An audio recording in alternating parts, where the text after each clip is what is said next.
Ketika engkau diuji oleh Allah, satu, jangan cemas, hadapi dengan gembira.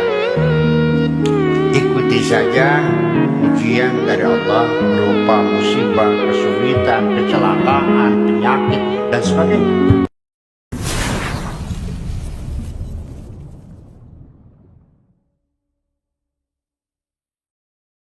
Nah, ini juga dijelaskan di dalam Al-Quran yang bunyinya seperti ini.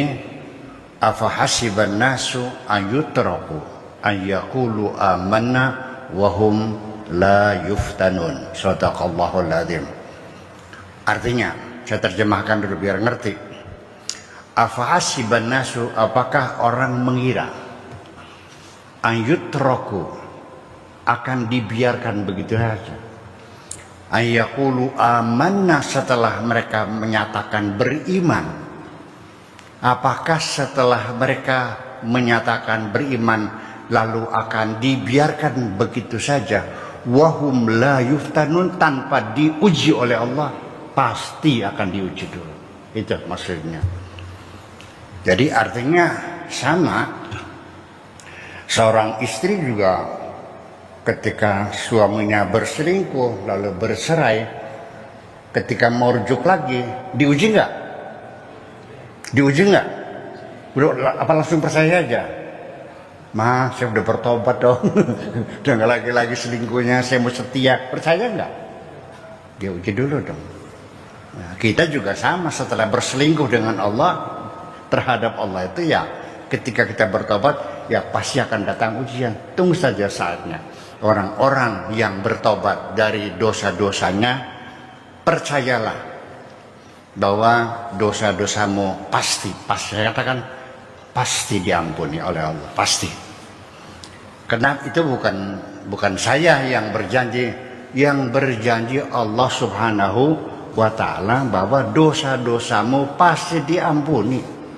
Yang penting bertobatlah kamu segera kepada Allah, dan yakinlah Allah pasti mengampuni semua dosa-dosamu. Qala ta'ala fi kitabil aziz, ya ayyuhalladzina amanu la taqnutu mir rahmatillah.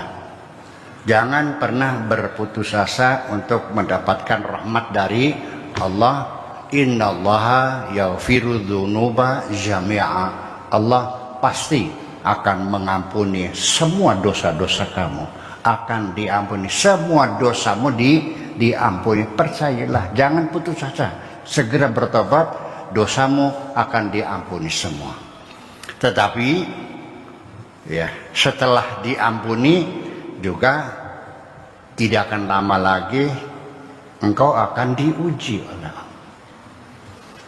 Tobatnya tobat beneran apa tobat sambel? Tahu gak maksudnya tobat sambal itu apa? Tobat sambal itu apa maksudnya? Diulangi lagi ya? Ya, ketangguhan lagi, minta maaf lagi, tobat lagi, terus? Itu namanya tobat sambal. Iya, itu pasti diuji. Nah, sebelum saya baca, ketika engkau diuji oleh Allah, satu, jangan cemas, hadapi dengan gembira. Ikuti saja ujian dari Allah berupa musibah, kesulitan, kecelakaan, penyakit, dan sebagainya. Apa saja, terimalah, jangan cemas.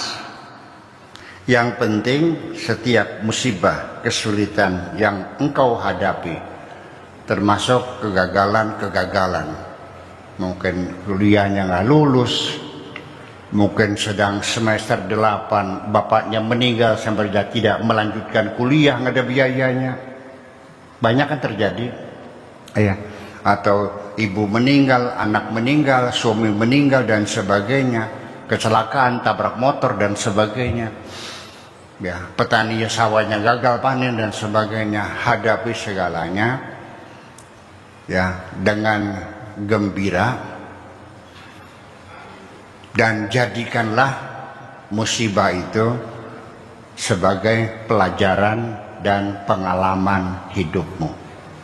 Ketika musibah engkau hadapi dan kau ambil manfaatnya sebagai pelajaran dan pengalaman, maka engkau termasuk orang yang berhasil mendapat pengalaman dan pelajaran. Tetapi kalau kamu sesali, ya menjadi penderitaan. Itu aja, ini yang ingin saya sampaikan.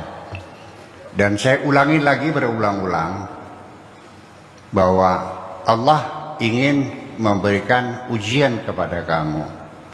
Itu pasti. Di setiap ujian hidup pasti ada kenaikan kelas. Saya tanya mahasiswa, kamu pengen diuji nggak? Setelah selesai semester pertama, siap nggak menghadapi ujian semester kedua? Kamu hadapi? Takut nggak? Cemas nggak? Itulah ujian dari Allah pun harus kau tunggu. Dan kau jemput ujian itu. Kapan ya Allah menguji diriku ini? Kendel teman saya kok. Nah iya dok. Sebab bagaimanapun setelah ujian, kalau ternyata kamu lulus, ada kenaikan. Andai kan kamu mahasiswa, kamu Hasanah, mulai besok kamu gak usah ikut ujian ya. Artinya apa? Di DO kan? Seneng gak kalau kamu dijamin tidak diuji? Iya. Makanya Allah juga mengatakan, ya jangan, apakah manusia mengira bahwa setelah mereka menyatakan beriman lalu akan dibiarkan tanpa diuji? Pasti diuji, percayalah pasti. Afahasiban nasu an yutraku an yaqulu amanna wa hum la yuftanun. Shadaqallahul adzim. Itulah makanya ketika engkau mendapat ujian dari Allah, artinya dari situ Allah akan memberikan pelajaran kepadamu, pelajaran hidup, sehingga kau lebih kokoh, sehingga kau lebih hati-hati, sehingga kau lebih berani, sehingga engkau lebih yakin dan percaya menghadapi kehidupan. Setelah diuji, Allah akan memberikan pelajaran kepadamu. Berbeda hanya kamu kuliah. Ya, kata toh ya. Anda kan sebagai dosen. Iya kan? Mereka diuji dulu apa dikasih pelajaran dulu? Kasih pelajaran dulu. Lalu akhir tahun baru kalau Allah terbalikan. Diuji dulu oleh Allah, setelah itu baru kamu mendapatkan pelajaran. Jadi enak mana? Enak diuji dulu apa dikasih pelajaran dulu? Diuji dulu lalu kasih pelajaran. Apa kasih pelajaran lalu diuji? Dua-duanya sama, kamu mendapat pelajaran. Itu aja persoalannya. Ujian di akhir itu untuk diketahui pelajaran itu masuk atau tidak, kamu paham atau tidak. Nah, makanya ketika diuji dan kamu lulus, itu berarti kamu paham dan naik kelas. Jadi kenaikan kelas itu ada dalam kehidupan ini. Terlepas dia sekolah formal atau tidak, kenaikan kelas dalam kehidupan itu ada. Kenaikan kewibawaan, kenaikan kecerdasan, termasuk kecerdasan juga sama. Jangan berharap bahwa kecerdasan mesti dimulai dari anak-anak, kalau enggak. Tergantung, ada anak cerdas setelah tamat SD baru muncul kecerdasan. Ada lagi yang cerdas setelah tamat SMP.